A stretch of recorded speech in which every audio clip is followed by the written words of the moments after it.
Bienvenidos nuevamente al ciclo de conferencias de los jueves de la biodiversidad. En el día de hoy nos acompaña la doctora Mayra González, quien nos va a exponer sobre códigos de barras de ADN, alcances y aplicaciones. Meilin es bióloga de la Universidad de Lausana en Suiza y tiene su doctorado en Ecología, Evolución y Biodiversidad de la Universidad de Toulouse en Francia. Actualmente es profesora visitante del Departamento de Ciencias Biológicas de la Universidad de los Andes y es investigadora titular del Laboratorio de Biología Molecular y Genética de la Conservación del Instituto Alexander von Humboldt. Sus líneas de investigación se centran fundamentalmente en la implementación de códigos de barras de ADN para la identificación genética de árboles en el trópico, en el uso de filogenias moleculares en el estudio del ensamblaje de comunidades vegetales y actualmente es la coordinadora del proyecto International Bank of Life en el Nodo Colombia, el cual agrupa las diferentes iniciativas nacionales para la clasificación molecular de las especies. Damos la bienvenida a Meilin. Bueno, pues muchas gracias por la invitación. Entonces, como les estoy hablando, yo les voy a hablar de códigos de barra de ADN, que es un método de identificación molecular de especies.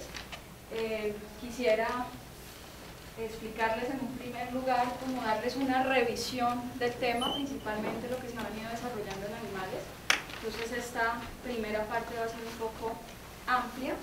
Luego ya les hablaría más en detalle de mi trabajo de doctorado, que es un estudio de caso de aplicación de código de barras en plantas. Y me gustaría terminar presentándoles la red AIBOR Colombia, esperando que se animen a participar en esta iniciativa.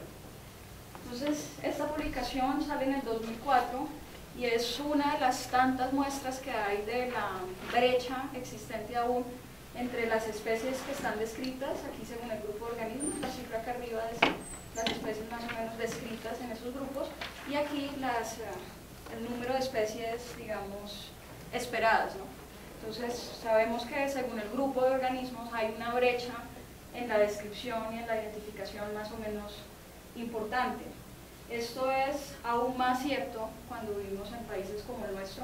Entonces, cuando trabajamos en el trópico, toda esa biodiversidad no explorada, no escrita, es aún más relevante. Yo trabajo principalmente en plantas y en bosques húmedos. No soy taxónoma, soy más bien ecóloga. Entonces, cuando uno trabaja en estos medios como ecólogo, se ve enfrentado a una dificultad grande de lograr identificar las especies, algunas dificultades simplemente por barreras mecánicas como lograr acceder a las muestras o lograr tener material fértil, y como ecóloga que uno está interesado por ejemplo en procesos de regeneración, pues también se ve uno un poco limitado en lograr identificar organismos juveniles. Ahora, este problema, pues todos ustedes, si trabajan también con organismos animales, saben que se puede presentar esta dificultad en identificar en estadios de vida juveniles o en grupos de especies muy cercanas. Entonces esto para la ecología tiene una implicación muy importante con respecto a los patrones de biodiversidad que podemos estudiar. Lo que vemos en esta gráfica son puntos de muestreo o no muestreo. Lo que está en rojo son los lugares que no están inventariados con registros, en todo caso a nivel del New York Botanical Garden y Missouri Botanical Garden. Entonces ellos en este estudio tratan de tomar los datos de plantas que hay en esos museos, y todo lo que está en rojo son los lugares de los cuales no tienen datos. A partir de esto vemos aquí estimaciones de diversidad en toda esta área amazónica. Los puntos negros son los puntos, digamos, de muestreo, y la coloración verde es como una inferencia que se hace con respecto a qué tan importante es la biodiversidad en esas zonas. Y lo que observamos es que en regiones como esta, donde aparentemente la diversidad es muy baja, realmente corresponde a zonas muy poco inventariadas, ¿sí? Entonces, ¿hasta qué punto los patrones de diversidad que nosotros estamos detectando se ven sesgados o no por esa falta de muestreo o la homogeneización en el muestreo? O sea, muchas veces podemos tener parcelas donde hay un inventario y ustedes saben que alrededor del 30% de los individuos, por ejemplo en plantas que son inventariados en una hectárea, pueden quedarse como no identificados o identificados a nivel de la familia. Muchas veces se organizan a nivel de morfoespecies, pero si nos interesamos en conocer la diversidad beta, comparar entonces, por ejemplo, cómo es ese recambio de especies entre lugares y no tenemos una homogenización en esas morfoespecies, no es posible hacer esos cálculos a escalas regionales.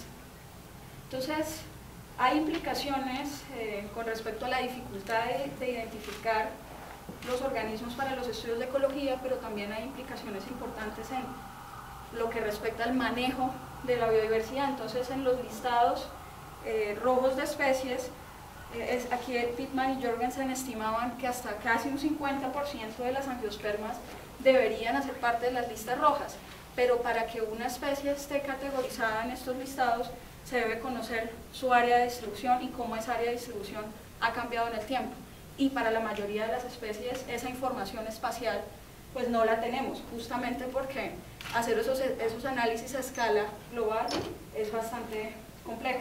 Entonces el código de barras de ADN pues se los quiero presentar como una herramienta, una de tantas de las que existen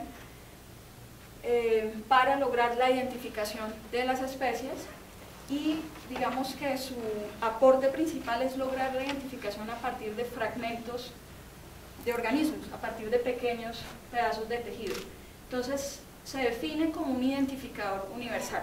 La idea es que entre todo el conjunto de información genética que tienen los organismos nos focalicemos en unos cuantos fragmentos, en unos cuantos pedazos, y que esos cuantos pedazos que escogemos sean universales, o sea, estén presentes en todo el grupo de organismos en los cuales queremos trabajar, y sean lo suficientemente variables como para diferenciar las especies. Puede haber una variación intraespecífica, como cuando trabajamos en caracteres morfológicos y tenemos una variación a nivel de los individuos. A nivel genético también vamos a poder observar una diferencia de individuos de la misma especie. Lo importante para que el método funcione es que estas variaciones sean más pequeñas a nivel intraespecífico que a nivel entre especies. Intraespecífico, yo no sé si eso señala, me parece que a veces sí, a veces no. Sí, bueno, no importa, no, está perfecto, tranquilo.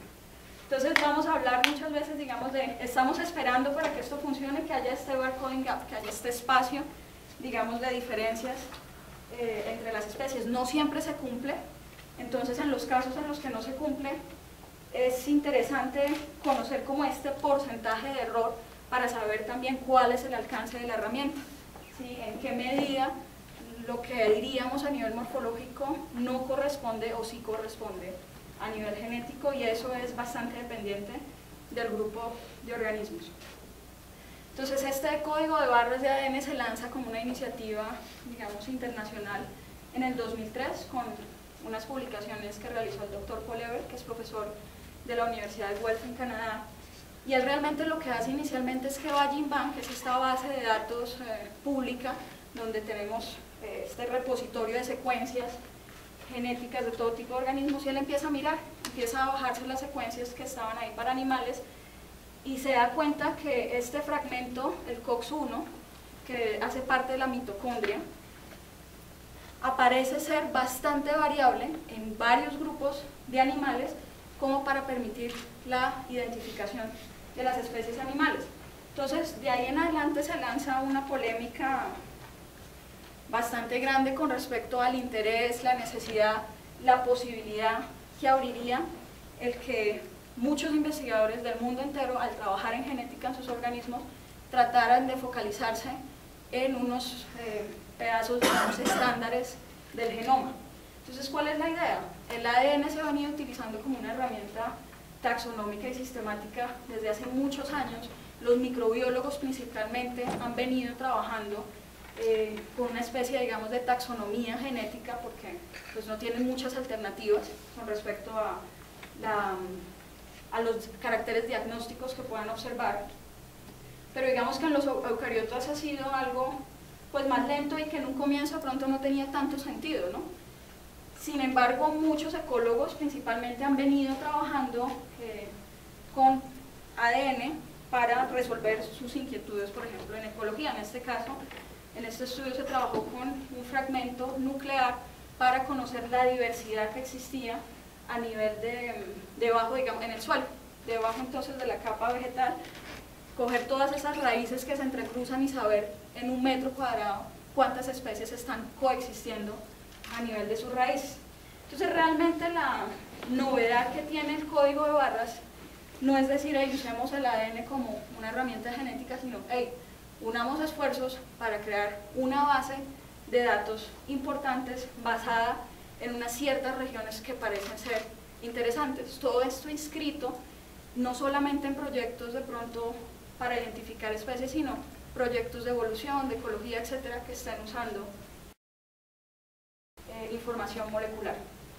Entonces la idea es que esta base de referencia, que va a ser bastante importante para que toda esta metodología funcione, sea el análogo, o sea, un catálogo molecular análogo a lo que nosotros conoceríamos como un catálogo, digamos, de descripción de especies con atributos diagnósticos morfológicos.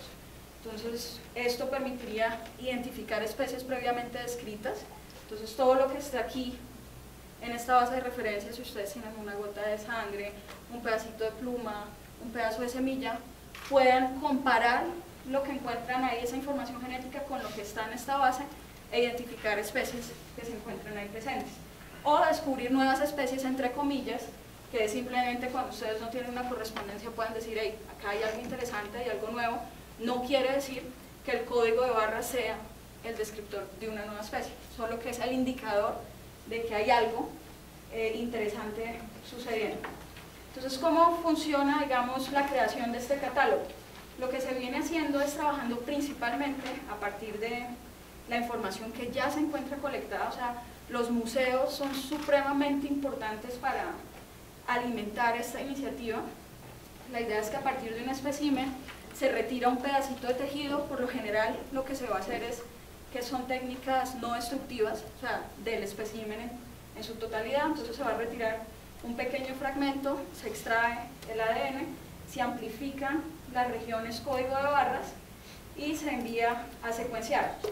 La idea es que este catálogo contenga entonces la información genética, no solo la secuencia, sino también indicadores de la calidad de la secuencia, que cualquier persona pueda ir y decir, yo aquí no estoy de acuerdo con usted, yo aquí hubiera puesto tal letra en vez de tal otra, pero que esto no sea un gene bank, no sea simplemente un repositorio de secuencias donde cuando uno encuentra cosas como sin mucho sentido, no puede hacer más y le tocó confiar en el que la colocó ahí, sino que existan datos con respecto al espécimen. Entonces los datos de colecta o por ejemplo fotografías. Entonces este catálogo que se está generando, esto es público, ustedes lo pueden consultar, se llama BOLT, por Barcode of Life Data Systems, y aquí digamos en el mundo entero la gente está subiendo esta información, alimentando esta base de datos. Al mismo tiempo sirve como una plataforma de análisis. Entonces, una vez más, el fragmento de tejido que ustedes utilizaron, por ejemplo, un organismo atropellado en la carretera, que no se sabe ya qué es, solamente se ven los restos. Si ustedes a partir de esos restos hacen este trabajo de extracción, amplificación, secuenciación, pueden ir a buscar en esta base de referencia ya existente qué correspondencia les da, ¿sí? Si su especie está ahí, pues van a tener una buena correspondencia, si no, pues seguramente los va a aproximar a la especie cercana que esté ya repertoriada. Entonces, una vez más, las colecciones, los museos, los herbarios, todo tipo de colecciones son fundamentales para poder realmente darle un impulso a esta iniciativa y lógicamente todo el conocimiento taxonómico asociado, ¿no? Porque pues esto va asociado a un nombre de especie y esos son los especialistas los que tienen que publicar. ¿Qué promesas tiene esta metodología? Algunas de estas ya se están cumpliendo, la gran mayoría. Lo que les comentaba es una especie de democratización de la taxonomía. Entonces, que los no especialistas tengan también acceso a la identificación de una manera, digamos, rápida. Entonces, al permitir la identificación de fragmentos o estados de vida juveniles como plántulas, semillas, larvas, huevos, pues es algo que impulsa, digamos, otro tipo también de estudios asociados. Hay algo que se llama ahorita como identificación de muestras ambientales. Entonces esta identificación de muestras ambientales hace referencia, por ejemplo, a tomar 100 gramos de suelos, 10 microlitros de agua, el contenido estomacal de un organismo y poder, a partir de esas muestras globales, detectar todos los fragmentos de ADN que hay y buscarles la correspondencia en estas bases de datos. Entonces también abre toda una serie, por ejemplo, de proyecciones con respecto al manejo de la biodiversidad, como es el biomonitoreo, ¿no? Entonces biomonitoreo, por ejemplo, de diversidad acuática, con proyectos como hidroeléctricas, se podría realizar de esta manera.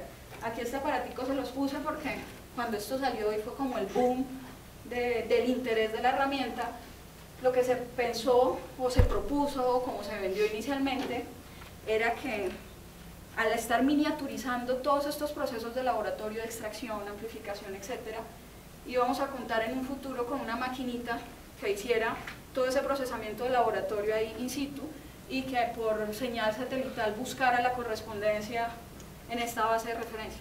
Pues no estamos ahí, aunque la parte, digamos, mecánica no está tan alejada, realmente lo que nos limita es esta base de referencia, ¿no? Basada entonces en todo el conocimiento taxonómico que debe también traducirse ahí.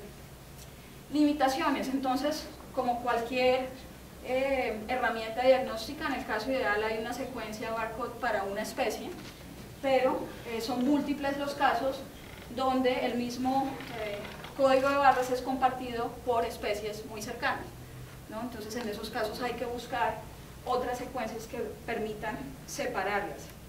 O también se han observado varios casos donde tenemos diferentes secuencias para una misma especie y esto es simplemente pues la variación intraespecífica que puede ser en algunos casos simplemente geográfica.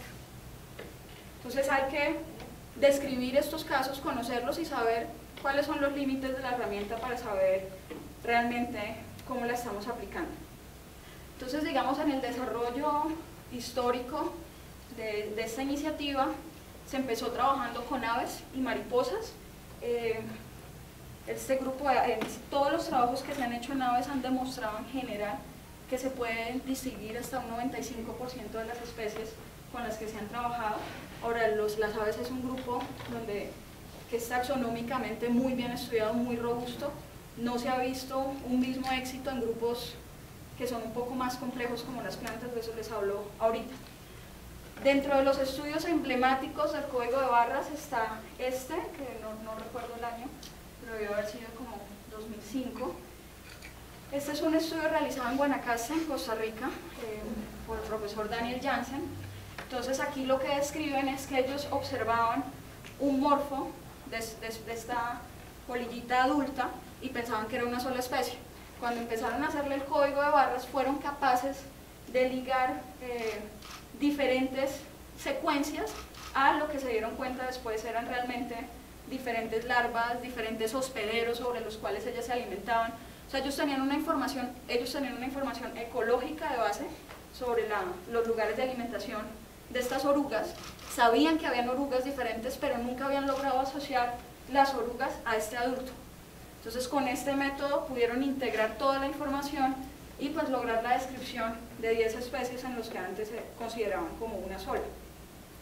Desde ese entonces el doctor Daniel Jansen está integrando el barcoding en toda su iniciativa de inventario en este bosque seco. Y ha sido muy interesante porque entonces ahora tienen toda la información, por ejemplo, de las orugas, las plantas hospederas y los parasitoides que están sobre estas orugas. Entonces ahora lo que están haciendo es reconstruyendo como estas cadenas alimenticias a nivel ya de comunidades.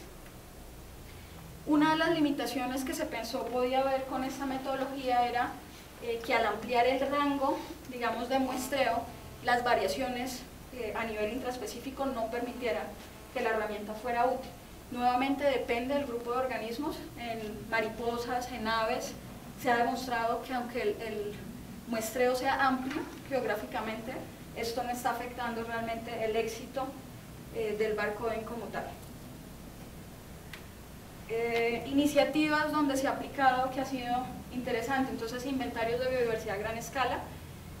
Entonces aquí, por ejemplo, en estos dos casos que les presento arriba, lo que se hizo fue que en paralelo se realizó un inventario a nivel de códigos de barra y un inventario a nivel morfológico para ver qué tanta correspondencia había. Fue muy exitoso, se hizo con los murciélagos en la Guyana y con las especies de hormigas en Madagascar. Ahí describían más de 400 especies, si no estoy mal, en Madagascar, y hacían con eso los cálculos de diversidad alfa y beta.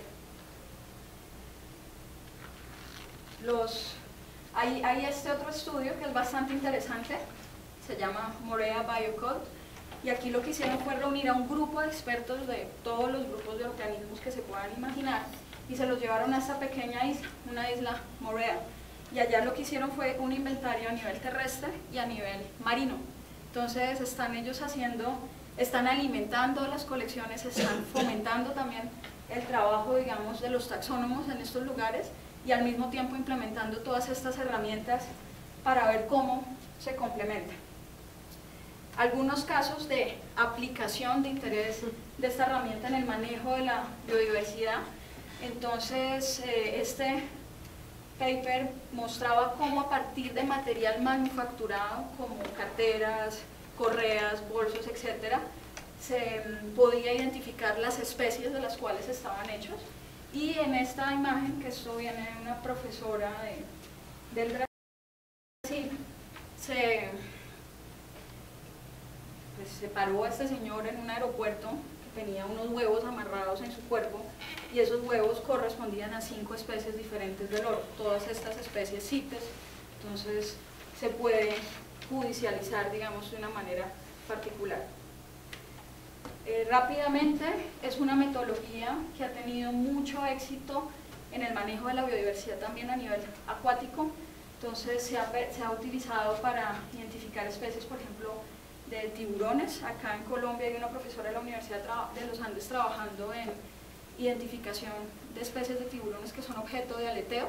Entonces cogen las aletas incautadas en los barcos y a partir de esas aletas están viendo cuáles son las especies de tiburones que se están viendo más afectadas por esa práctica. Se ha visto que también es útil para identificar las especies, por ejemplo, de peces que están en todo este comercio de especies ornamentales, o aquí en este artículo donde se detectaba que un restaurante de sushi estaba vendiendo carne de ballena en Estados Unidos cuando la comercialización de este tipo de alimentos en Estados Unidos es ilegal. En el mismo restaurante, si no estoy mal, encontraron que lo que se vendía como carne de caballo en realidad era carne de res normal. Entonces sirve también, podría pensar uno en aplicaciones de control de calidad, ¿no? Por ejemplo, de alimentos. Medicina legal, muchas de las publicaciones que se están haciendo ahorita en Código de Barras se están haciendo en revistas de medicina forense. Entonces, para ellos, la identificación de las especies que llegan al cuerpo determinan como el tipo de muerte o el tiempo de la muerte, etcétera, pero muchas veces lo que tienen que hacer es coger las larvitas y llevarlas a adultos, criarlas hasta que sean adultos para poder saber con certeza de qué se trataba. Entonces aquí la idea es, si tenemos este banco de referencia de las especies bien identificadas a nivel adulto, de por si aquí les falta una patica, por eso, pues podemos hacer más fácilmente de pronto la correspondencia con los estados larvarios. Pero bueno, ya les hablé mucho de animales, entonces les voy a hablar ahora sí de plantas, porque en plantas no ha sido tan fácil. Entonces, como lo ven en el título, los de animales empezaron a trabajar rápidamente desde el 2003 en la temática. Aquí en el 2005, aún en plantas no se tenía regiones de código de barras. Lo único que se sabía es que la región que funcionaba para los animales no funcionaba para las plantas.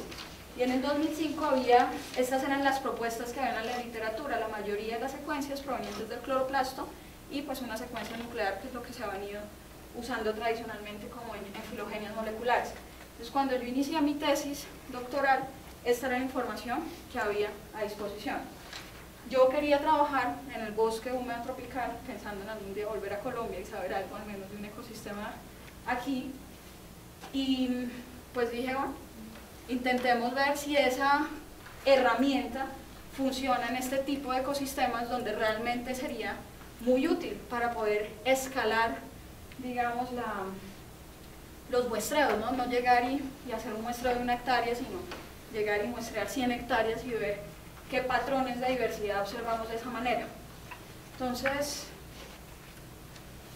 mi primera pregunta fue saber si los códigos de barra M propuestos en plantas, todo lo que era potencial, permitían o no identificar las especies en buena correspondencia con lo que decían los expertos botánicos en este tipo de ecosistemas.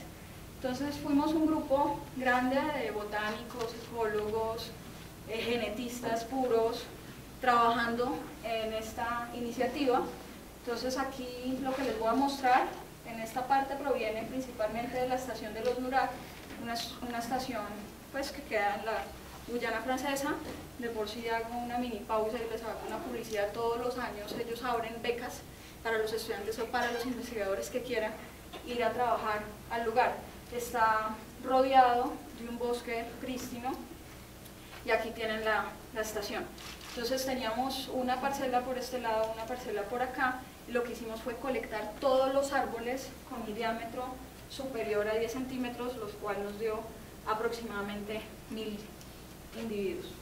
Entonces se realizó una identificación morfológica, un poco más del 50%, otros individuos llegaron al género, la familia, etc. Y la idea era entonces ver con la genética qué lográbamos observar, qué logramos identificar. El muestreo taxonómicamente pues, fue bastante amplio. Entonces el procedimiento en campo, tuvimos que contratar escaladores que fueron y entonces a muestrearnos todos los árboles, todos estos 1000 individuos. Las muestras se secaban en campo, se enviaban al herbario, teníamos botánicos trabajando en campo con nosotros y otros botánicos ya verificando nuevamente en el herbario lo que no se sabía con certeza. Y tomábamos 2 tipos de muestras de tejidos para hacer los análisis moleculares. Uno era a partir de las hojas, entonces estas hojas se secan en sílica, y el otro era un pedacito de cambio o de la madera, la parte digamos viva de la madera que vendría siendo más o menos el floema. Entonces esto también lo probamos pensando que a futuro, si la metodología parecía ser correcta e interesante, pues esto nos iba a permitir hacer los inventarios de pronto con mayor rapidez. Entonces procedimiento en laboratorio, estos fragmentos de tejidos, les hacíamos pues toda la extracción, amplificación, secuenciación, y en ese momento, como no había códigos de barra aceptados de manera general, pues se publicaban en GenBank, y ahí están publicados en estos momentos en GenBank. En ese momento realmente había muy pocas secuencias de especies neotropicales disponibles. ¿Yo qué hice? Bueno, probé todos esos 8 marcadores que les mostré, principalmente cloroplásticos. Ahí tienen como las cifras de los individuos para los cuales se secuenció, lo correspondiente a las especies. Esto es el tamaño del fragmento, simplemente lo dejo como a título informativo porque el tamaño es importante. El tamaño es importante porque entre más corta sea la secuencia, más fácilmente la vamos a poder recuperar a partir de muestras, por ejemplo, dañadas o fragmentadas, como pueden ser heces fecales, contenidos estomacales, o muestras de herbario, de pronto muy antiguas, donde recuperar grandes tamaños sea complejo. Esta columna hace referencia como al éxito de la secuenciación, o sea, la universalidad de las secuencias, o sea, qué tan fácilmente alguien en laboratorio iba a poder obtenerlas. Y aquí se hace más bien referencia a la variabilidad, qué tan variables iban a ser estos marcadores. Pero pues esas cifras no hablan mucho así por sí solas, entonces para explicarles esto de una manera más evidente, escogí este método de análisis que era como la reconstrucción de unas filogenias. Entonces el grupo de la Zapotacea es muy complejo, su identificación a partir de material, digamos, estéril es complicada, y lo que veíamos era que la mayoría de los marcadores cloroplásticos no nos permitían diferenciar las especies.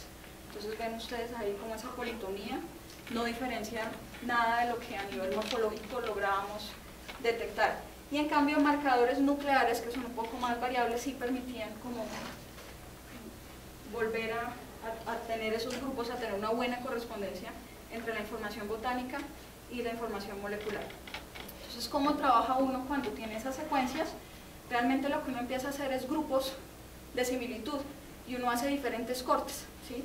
Y esos cortes, pues uno va haciendo lo que se llama como las unidades taxonómicas moleculares, y luego la idea es ver qué tanta correspondencia hay en esas unidades taxonómicas moleculares con respecto a lo que se conoce por otros medios. Entonces, esta es la respuesta. La respuesta es que dependiendo del marcador, la correspondencia puede ser como del 40%, o en el mayor de los casos como el 70%. Nunca llegamos al 100% de grupos homogéneos entre lo que dice la información molecular o lo que decía la información basada en morfología. Lógicamente, al excluir los grupos que eran muy problemáticos como la sapotasa y la laurase, que eran supremamente difíciles de identificar, pues este éxito, digamos, de identificación aumenta, pero pues es precisamente en estos grupos problemáticos donde necesitamos una herramienta, digamos, oportuna. Bueno, en resumiéndoles los resultados de esta parte del trabajo, la conclusión principal era que había necesidad de comparar varias regiones. Yo hice como un ranking de lo que me parecía las regiones más variables, más universales, que sería más útil, que ahorita les voy a comparar como ese resultado con lo que se describió en la literatura en ese tiempo. Y sobre todo aquí, que el éxito de identificación en la cual yo logré llegar como de correspondencia de información era de un 70%. Entonces, en el 2009, en julio del 2009,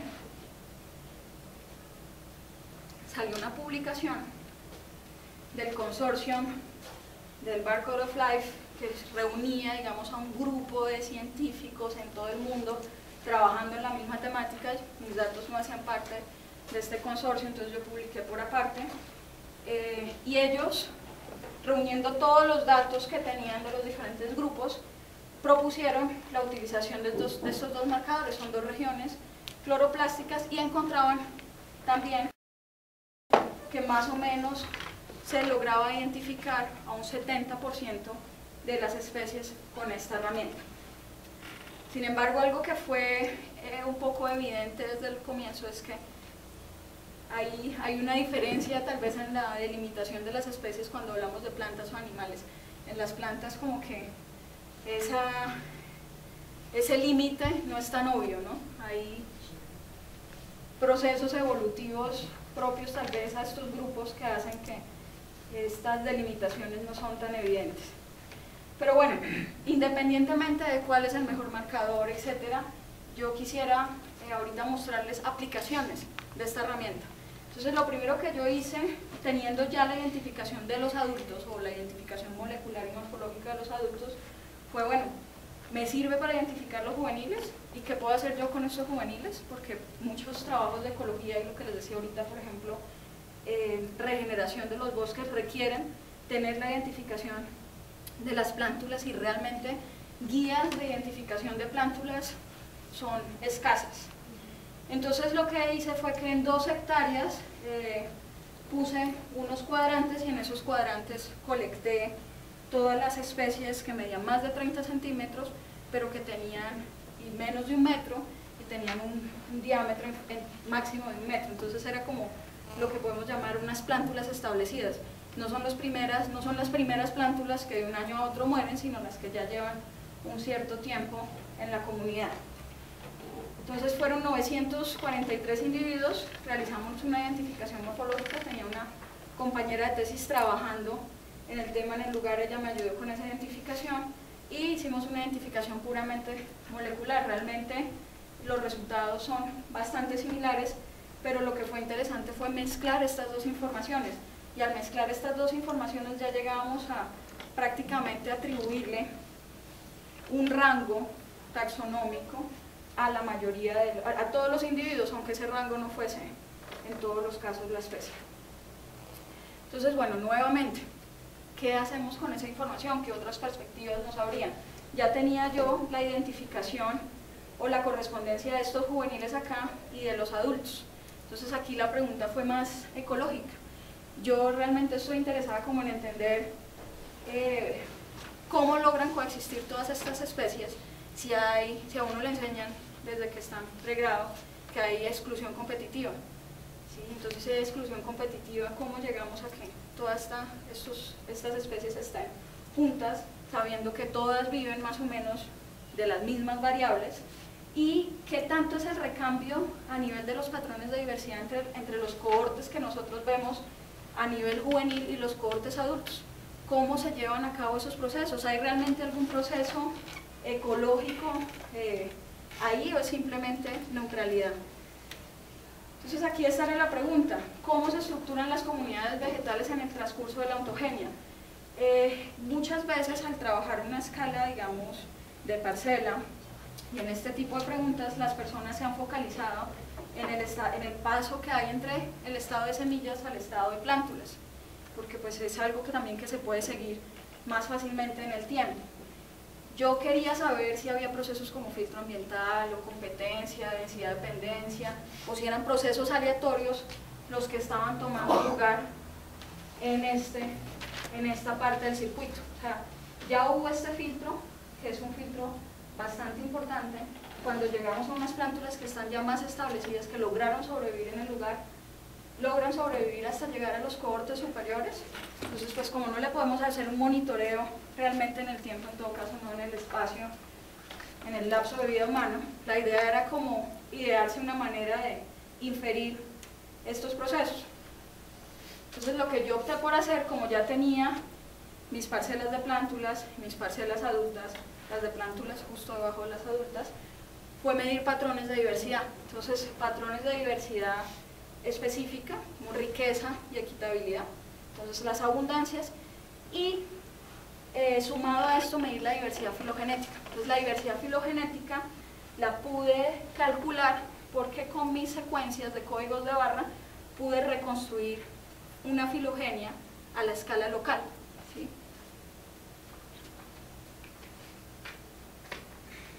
Entonces aquí la cuestión era como: comparemos estos patrones de diversidad que se observan a nivel juvenil, a nivel de los adultos. Entonces, ¿qué está sucediendo entre esos dos cohortes? La diversidad aumenta cuando se pasa de cohorte juvenil al estado adulto, disminuye, queda igual. ¿Qué está pasando? Y cada uno, digamos, de esos patrones aumenta, disminuye, queda estable. Era como un indicador de un proceso ecológico.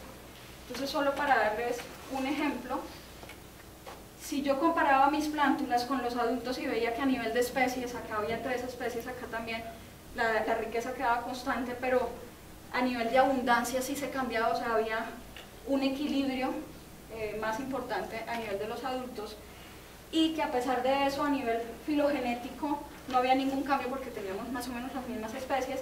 Para mí esto era un indicador de que eran procesos ecológicos de densidad-dependencia los que estaban moldeando la comunidad, o sea, procesos donde las especies más abundantes regulan, esa abundancia se regula en el tiempo y terminan equilibrando su número. Cuando observaba, por ejemplo, una disminución de la riqueza en el número de especies del cohorte juvenil al cohorte adulto, y que la diversidad, digamos, filogenética disminuía, o sea, aquí los que sobrevivían eran las especies que eran más cercanas, y partiendo, digamos, de la hipótesis que las especies más cercanas van a compartir más atributos, más caracteres de vida por la propia inercia, digamos, de su cercanía evolutiva, pues para mí esto era un indicador de que procesos como el filtro ambiental estaban tomando lugar en esta comunidad. O por el contrario, si la diversidad disminuía, o sea, teníamos menos especies aquí en el cohorte adulto, pero los que sobrevivían eran las especies más alejadas, entonces esto podía ser un indicador de competencia. Entonces esto es solo como para mostrarles un poco el proceso de reflexión, pero sobre todo la aplicación de estos códigos de barras a preguntas, digamos, de tipo ecológico. Entonces, bueno, yo hice eso, obtuve varios resultados que resumo de esta manera. Lo que yo observé es que en las comunidades estudiadas, la riqueza, la diversidad que había de especies a nivel juvenil era similar a la diversidad que observábamos en los cohortes adultos. Sin embargo, sí había un cambio en la proporción de abundancias. Por lo general, cuando llegábamos al cohorte adulto, las abundancias eran más equilibradas comparadas al cohorte juvenil, y pues la diversidad filogenética era se mantenía en los dos estados, digamos, de vida comparados. Para mí esto era un indicador de densidad-dependencia, entonces nuevamente un proceso en el cual las especies más abundantes comienzan, digamos, a verse perjudicadas por su propia abundancia, puede ser o no debido a mecanismos como pues, Janssen y Conner, donde tenemos estos patógenos y herbívoros ejerciendo una presión en las plantas que dominan un poco más. Son resultados que son distintos con respecto a resultados publicados en otros tipos de bosques. Entonces, por ejemplo, en Panamá encontraban que la diversidad de los árboles era superior a la diversidad de las plántulas, o en Borneo encontraban que la diversidad filogenética, o sea, la historia, las especies que coexistían a nivel de los árboles eran más cercanas en su historia evolutiva que el cohorte de plántulas. Entonces, solo como para mostrarles que según el tipo de bosque, estas iniciativas traslucían procesos diferentes.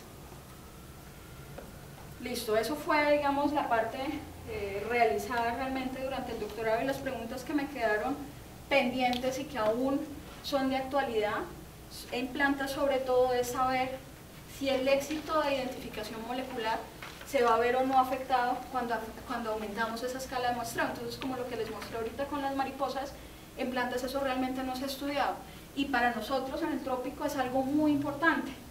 ¿Por qué? Porque la mayoría de los códigos de barra propuestos provienen del cloroplasto. Entonces, esto es de herencia materna.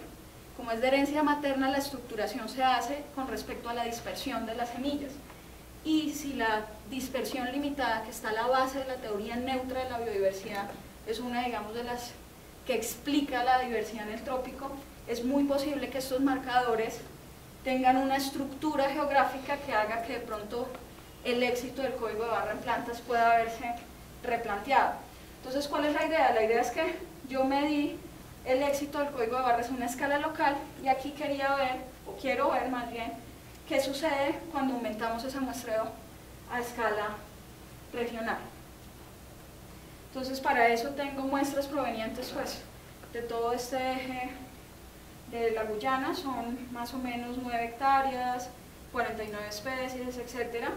Les voy a mostrar resultados muy preliminares, pero lo que he observado es que también depende de la especie. Entonces, esta especie, por ejemplo, Perúa falcata, en toda su distancia de distribución no varía absolutamente a nivel intraespecífico. O sea, si yo tomo dos individuos que viven en el mismo lugar, me da exactamente el mismo resultado que si tomo un individuo que vive acá y otro que vive a 250 kilómetros. No hay ninguna variación.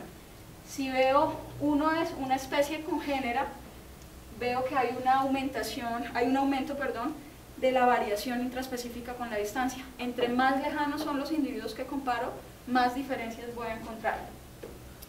Entonces, este resultado no es mío, esto es de un estudio publicado en el 2004, pero lo que yo encuentro es algo que se puede comparar a esto. Lo que yo he visto hasta ahora es que al tener, por ejemplo, secuencias que provienen aquí de los Nurak, puedo encontrar más diferencias con secuencias de poblaciones muy cercanas, por ejemplo esta aquí, que con poblaciones que están más alejadas. O sea, la distancia no es una medida de variación en estos casos, es más la historia biogeográfica. ¿Sí? Lo que he visto es, puede haber más dificultad o mayor variación intraespecífica, más bien, si estoy comparando poblaciones cercanas, pero que por su historia biogeográfica se han visto, digamos, alejadas, que si comparo poblaciones distantes geográficamente. Algo interesante de estos resultados preliminares ha sido el descubrir que hay, digamos, copias diferentes del gen coexistiendo en el mismo lugar y que se mantienen en la distancia y que podrían ser indicadores de especies crípticas. Entonces, este caso en particular es de Micropolis guyanensis. En la Guyana hay 2 subespecies. No he podido lograr asociar las subespecies a estas copias de genes porque pues era una información que no tenía relablemente. Bueno, entonces aquí ya terminé la parte de mi trabajo. Les quería mostrar unas cuantas diapositivas con respecto a lo que se viene avanzando en código de barras en plantas en otro tipo de estudios, de aplicaciones. Entonces, se ha utilizado, por ejemplo, para conocer el régimen alimenticio de la marmota, del oso. Entonces, a partir de las heces fecales se compara lo que se encuentra ahí con estas bases de referencia, y se ha venido trabajando pues montones en botánica forense. También se está empezando a implementar como una herramienta para el control de especies maderables que son comercializadas, y principalmente los chinos están sacando muchas publicaciones en especies de plantas medicinales. Varias iniciativas internacionales que intentan fomentar la generación y enriquecimiento de estas bases de referencia que son tan importantes. Entonces pueden ser según el grupo de organismos de su interés, o existe esta iniciativa que es la de IBOL, que es International Barcode of Life, que reagrupa es más bien como la información por países. Entonces cada país crea una plataforma interna que genera esa información de códigos de barra y se compromete a hacerla pública para generar esta gran base de datos a nivel global. En estos momentos IBOL Colombia, digamos, está siendo trabajada con grupos de investigación de todas las entidades que ven ustedes aquí representadas. Nuestra intención es pues trabajar en conjunto, compartir protocolos, compartir estándares, buscar financiamiento conjunto, y realmente quisiéramos crear una plataforma donde se fomentara no solamente la generación del código de barras, sino todo este conocimiento taxonómico, se apoyara a los museos, se fomentaran tesis de pregrado, de maestría, de doctorado con esta temática, o sea, que fuese una iniciativa nacional como lo ha venido siendo en otros países. Entonces, pues cualquier información que quieran al respecto, yo estoy coordinando en estos momentos la red, y pues todos son bienvenidos, y creo que ya terminé. ¿Listo? Muchas gracias. No sé si tengan preguntas.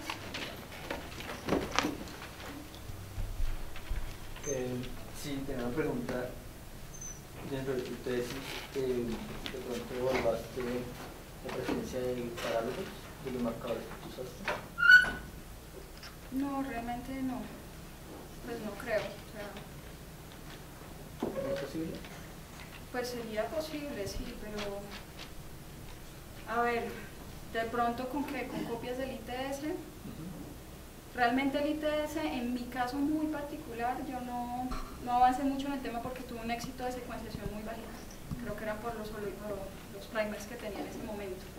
Lo que se dice en ITS en general es que se supone que tiene una evolución concertada, ¿no? Entonces que vas a tener una sola copia. Y lo que hace la mayoría de la gente, o sea, los que trabajan correctamente, terminan clonando o secuenciando todas esas copias. Pero la mayoría de las personas secuencian lo que encuentran, y muchas veces es una sola, o sea, es una sola copia. En ITS sí podría haber problemas para los problemas raros. Yo encontré algo extraño, fue en un spacer, que era TRNHPSPA, que tenía un gen que se había introducido en algo que llegó por ahí, un RP, yo no sé qué cosa. Entonces sí hay problemas, digamos, en el control de calidad, pero aquí las preguntas no eran de tipo, digamos, realmente muy evolutivo, ¿no? Era, bueno, si hicimos esta información sirve, no sirve, y cuando no servía, vuelves a secuenciar a ver qué funciona. Y realmente en plantas a mí me parece que falta mucho como por documentar con respecto a esos procesos más evolutivos, ¿no? O sea, yo encontraba algunas copias que tenían como stops por dentro, pero eso no estaba realmente documentado. Entonces no sabe uno si es un problema de secuenciación o es algo que está ahí como no funciona. Tengo dos inquietudes. La primera tiene que ver con su trabajo en Guyana. Usted dice que hizo, con los marcadores que utilizó, reconstruyó una filogenia de las especies de plantas que crecían en el bosque. ¿Es una filogenia o es más un filograma de distancias genéticas? Es más eso, es realmente como ecólogo uno está interesado en saber qué tan aparentadas están las especies que están coexistiendo, ¿sí? Ahora, aquí había genes, yo logré como concatenar 3 genes. La mayoría de ellos son los genes que en plantas se han venido utilizando en las filogenias. Por ejemplo, RBCL es como el gen que ancla la filogenia de las angiospermas. Entonces era bastante interesante porque lo que yo encontraba en ese filograma, digamos, ese parentesco, era un reflejo bastante acertado de lo que se conoce de la filogenia, en todo caso a nivel de familias y de géneros de las angiospermas. Pero como ecóloga no lo tomo tanto como realmente la filogenia de todas esas especies, porque pues, lógicamente no está el muestreo amplio, etcétera, pero sí como un indicador del parentesco de los individuos que están coexistiendo, y de ahí poder entonces inferir todas esas hipótesis ecológicas. Ya. Y en la parte de distancia genética, la distancia era más o menos 250 kilómetros.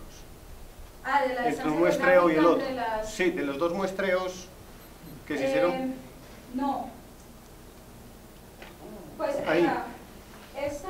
No, aquí los 250 kilómetros es como esta población que está aquí al este con respecto a esta aquí al occidente. Entonces es los 250 kilómetros hacia referencia a eso. Son las poblaciones más alejadas. Son las poblaciones más alejadas. Ya, y aparte de mirar, digamos, distancias genéticas para digamos, determinar el impedimento se miró la ecología de las especies, por ejemplo, tipos de dispersión de semillas. No, eso es algo que yo quiero hacer. Ah, ya. Sí, es algo que quiero hacer porque justamente me llama mucho la atención esto, ¿no? Aquí dos especies hermanas están presentando unos patrones que son completamente diferentes. Entonces ahí habría que pensar, o sea, empezar a asociar si el tamaño de las semillas, el método de dispersión, etcétera, podría ser un indicador de lo que, de una distancia, digamos, una variación intraespecífica, ¿no? Y que uno ya conociendo como la biología de la especie puede decir, uy, esto puede ser problemático o no. Pero aquí realmente lo que he visto es que es la historia un poco biogeográfica la que también moldea esto. O sea, son pocas las especies que presentan este aislamiento por la distancia. La mayoría no, pero es algo que tengo pendiente por hacer. Ya. Y en esos sitios donde se hizo este trabajo, ¿se miró algo sobre las condiciones, digamos, del suelo o las condiciones ambientales? Este trabajo, pues yo me encargué, digamos, de esta parte de filogenia sí. local, código barras, bla, bla, bla. Pero realmente nosotros trabajamos también en conjunto con personas que estaban interesadas en todo lo que era la diversidad funcional. Entonces a todos estos individuos se les midió SLA, tasa fotosintética, se medía la densidad de la madera, la exposición, o sea, se midieron una cantidad de caracteres de tipo funcional, y recientemente sacaron una publicación como tratando de hacer un vínculo de todo, ¿no? Cómo variaba esa diversidad funcional y filogenética en el espacio, como tratando de probar teoría de nichos o teoría neutra, ya con respecto a variables más puntuales a nivel abiótico. Creo que no se tenían en cuenta sino como los tipos de suelo, que eran arenas blancas o bosques de tierras arcillosas, pero no se fue a medir eso más en detalle porque pues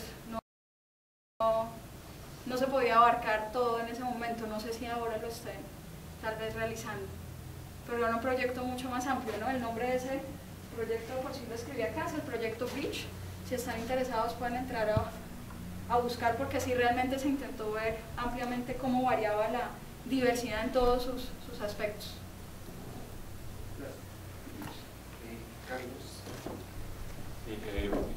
Quería preguntar un poquito sobre un aspecto técnico cuando se toma la muestra del cambio.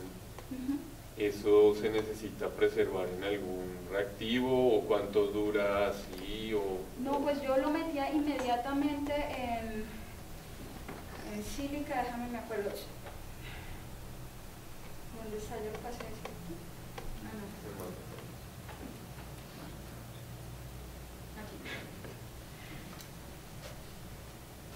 Inicialmente yo trabajé con unos tarritos donde tenía ya, yo la noche anterior metía la sílica, y entonces en campo tú vas con este aparatico que se compra ahorita en un center, lo compré el otro día y eran 4.000 pesos, entonces lo utiliza la gente que trabaja con maderas. ¿Cuáles son los elementos? Tú introduces eso con la ayuda de un martillo, cortas con una navaja la lámina viva, y yo inmediatamente la introducía en mi tarrito de cambio, de sílica. Entonces eso era absolutamente todo. Tocaba era estar muy pendiente de que, dependiendo de la muestra, si había mucho látex, por ejemplo, pues la sílica te duraba, esa misma noche había que renovarla. Pero luego, simplemente en sílica y ya, y funcionaba muy bien. O sea, nunca tuve ningún problema comparando hojas con esto, solo que el lograr, digamos, machacar esta muestra era mucho más complejo, pero la calidad del ADN era la misma. Entonces es interesante. ¿Tú? ¿Sí? Sí. Mayrin, una pregunta. Las aplicaciones son enormes y desde el punto de vista de restauración pues siempre va a haber ciertas dudas, sobre todo en escenarios tan cambiantes de degradación como puede en este momento ser la minería, etcétera, en donde siempre va a quedar la duda acerca de si cualquier ejercicio de restauración que tenga que enfrentar, por ejemplo, una operadora minera, etcétera, logró hacer la restauración de manera integral, sobre todo edafológicamente. ¿Qué avances ha habido? Porque sé que es bastante complicado, con esas muestras compuestas de suelo para mirar, por ejemplo, diversidad de la microbiota, sobre todo de la microbiota edáfica, que te puedan decir rápidamente o permitir monitorear de una fácil y económica si ha habido éxito o no en la restauración de ese suelo, etcétera. ¿Se está haciendo? ¿Hay estudios alrededor? Pues no que yo sepa que esté asociado a la restauración del suelo en sí como tal, el ejercicio de restauración, pero sí como monitoreo de la diversidad se está implementando. Lo que pasa es que a nivel, digamos, de esa microbiota, muchas veces no sabes qué tanta es la estacionalidad, ¿sí? Por ejemplo. Entonces, o sea, necesitas unos estudios pilotos que te muestren como la estabilidad en tus muestras, en tu diversidad, para luego ver el cambio o no en el tiempo según los procesos. Además, a nivel espacial, pues no sé qué tan homogénea sea la diversidad a nivel de microbiota, o sea que tal vez en cada lugar sería algo un poco nuevo, pero a nivel de que sea algo económico, lo es, sobre todo para esas iniciativas de gran escala. Tienes ahorita todo lo que se llama como los métodos de nueva generación en secuenciación. Entre más muestras tengas, más económico es el proceso. Aquí la cuestión ya viene siendo tener bioinformáticos, personas capaces de tomar ese mundo de información y procesarla. ¿Sí? Y ese ahorita me parece a mí que es uno de las limitaciones, de los impedimentos, porque generar la información se está volviendo relativamente fácil. Ahora la cuestión es procesarla. La siguiente pregunta que te tenía. En países desarrollados obviamente esto es interesante y hasta viable. En un país como el nuestro, en donde de pronto algunas universidades lo puedan hacer, pero otras no. ¿Cuánto puede costar eso? No, pues, o sea, tú acá en Colombia tienes, por ejemplo, en Antioquia está el Centro de Secuenciación Nacional, y ellos tienen uno de esos aparatos. Ahorita no sé aquí la nacional, yo sé que el Instituto de Genética tiene un secuenciador, pero no sé si tienen esto de nueva generación, no sé. Esto porque estas son como plataformas especiales. Aunque la mayoría de muestras se envían a Corea. Se envían a Corea. Sí, sino que aquí creo que tienen un secuenciador de gran capacidad, pero ahorita estas muestras se están trabajando en unas plataformas donde no se logran tener secuencias largas, sino pequeñitas. Entonces hay una en Medellín, la Universidad de los Andes compró otro. O sea, no es necesario que toda la gente tenga ese tipo de maquinaria porque es muy costosa, pero sí se pueden hacer convenios, ¿no? Y ahí lo que, por ejemplo, con el centro de secuenciación, se podrían unir muestras que ustedes tengan de plantas, que tengan de animales y que tú tengas de microbiota, y esas muestras se juntan en una misma placa, ¿sí? Y eso entonces disminuye los costos. Por ejemplo, en Francia lo que ellos hacían es que enviaban un correo a todas las universidades y decían: para tal fecha necesitamos que nos tengan tantas muestras. Entonces toda la gente decía: listo, yo participo, y entre más investigadores participaban en una placa, más económico le salía a cada uno. Entonces 2 veces al año se corrían esas muestras y resultaban siendo muy económicas. O sea que aquí, si nos unimos, podemos. Tengo una pregunta, pero es más técnica, es acerca del proceso de someter las secuencias. Hasta donde tengo entendido, pues GenBank y Barcode son repositorios que están enlazados. Pero entonces, digamos, si ahorita Barcode creo que está aceptando tanto, pues yo trabajo con aves, entonces creo que está aceptando también un marcador que se llama CHD. Entonces, digamos, nosotros estamos empezando el proceso de someter esas secuencias, pero las estamos sometiendo es en GenBank. Entonces, ¿Y por qué las están sometiendo? Porque creo que no tenemos claridad acerca pues de... Pues la diferencia, pues depende, la diferencia digamos de Volt es que tú tienes, cuando tú la sometes, la idea es que lo sometas con una información asociada, que es la fotografía, que es el espécimen, Sí, que es... exacto. Si tú no tienes esa información asociada porque le hiciste barcoding al animalito muerto justamente, pues tal vez es más oportuno ponerlas en GenBank, ¿sí? Pero si tú tienes toda esa información del espécimen, de la colecta, pues es una información asociada. Porque clave GenBank para Volt. he visto que también tiene esa opción de subir pues secuencias como por barcode, entonces pues no sé si sea también lo mismo que subir desde una Lo que plataforma pasa o es desde la otra. es que ellas se están comunicando, porque Ajá. tú a Volt, como les decía, es una plataforma de análisis.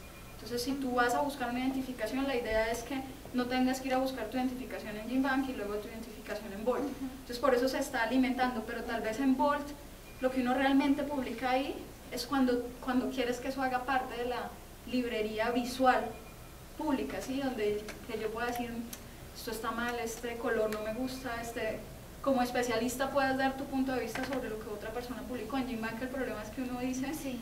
se equivocó, no se equivocó, qué tanto confío, pero pues si no tienes el espécimen, está bien publicarla en GenBank. Entonces depende como de eso. ¿Tú tenías? Sí, también una pregunta metodológica, pues en el diseño del muestreo, pues hay que pensar en la variación geográfica de la especie, pero hay un mínimo de muestras que se recomienda para hacer el barcoding, como Sí. he escuchado 6. Pues digamos que Volt cuando inició, ellos iniciaron con una idea de presupuesto, ¿no? Sí. Entonces ellos bajo ese supuesto de presupuesto, lo que proponían era que hubiese unos 5 individuos por especie, pero eso es lógicamente completamente insuficiente, ¿sí? La ventaja que tiene el barcoding es que estas bases de referencia se van alimentando de una serie de estudios que son relativamente independientes del barcoding. Entonces toda la gente que hace filogenias, que trabajan otras preguntas evolutivas que no tienen nada que ver inicialmente con esto, pero que escogen esos marcadores, terminan alimentando estas bases, ¿no? Pero sí, no, 5 individuos era lo que se proponía, pero era como para tener una meta alcanzable, pero no es suficiente.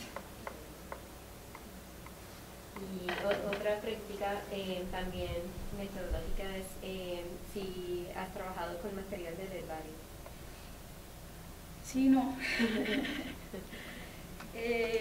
Yo lo intenté, no lo logré inicialmente, entonces pues por cuestiones de tiempo me tocó desistir, pero sé que existen protocolos y sé que aunque es algo pues complicado, es algo que en principio no es imposible, ¿no? Depende también de cómo han sido tal vez mantenidas las muestras. Entonces hay protocolos especiales, lo que pasa por lo general es con cloroformo, con un tipo de infraestructura un poco más especial como para que uno no viva tan contaminado, pero se puede hacer. Te puedo conseguir los protocolos si te interesa. Es que justamente el Jardín Botánico de Edimburgo publicó recientemente un protocolo con muestras de más de 100 años y eso, y les funciona. Es un poco más complejo, pero funciona. Sí, en el mismo sentido de la pregunta de Loren, ¿existe algún limitante en el número de bases de la secuencia para utilizarla como barcode? Es decir, secuencias de 1300 pares de bases. Pues los métodos de secuenciación actuales, por ejemplo el aparato que tienen aquí en la Nacional y que tienen los institutos que trabajan, que tienen secuenciador, creo que más o menos 1000 pares de bases se logran sin ningún problema. He escuchado de algunos en los que trabajan con 1700, pero tal vez ya ahí comienza a ser un poco difícil. Todas las nuevas plataformas, las que están ahorita, sí trabajan con secuencias muy cortas. Entonces ahorita, por ejemplo, se le dice a eso mini barcode, o son secuencias de 150, máximo 400 pares de base en algunos casos. Pero pues es para otro tipo de preguntas, ¿no? También son plataformas que permiten identificar como las zonas microsatélites, las zonas repetidas, entonces son zonas más cortas. Pero 1300, 1700 yo creo que se logra con un secuenciador como los que ustedes tienen aquí a disposición. Sí, mi pregunta iba en otro sentido, para que sirva, digamos, como barcode, Ah, que sea útil como barcode. no, porque realmente lo que es importante es que varíe, ¿no? Ah, ya. Entonces, no está, y muchas veces secuencias más largas, si están muy conservadas, si tienen algún proceso de selección o algo, no tienen forzosamente más puntos de variación. En plantas, por lo general, digamos, lo más corto es de 400 pares de base, pero se llega fácilmente a 800. Y en animales sí parece ser que estas 650 son suficientes, es un buen número, sí. Pero ya luego depende como de los casos, o sea, no en todos los grupos funciona también, pero no forzosamente más largo es mejor, sí. ¿Otra pregunta? Bueno, Bueno, muchísimas gracias por su muchas asistencia y gracias por muchísimas asistir. gracias.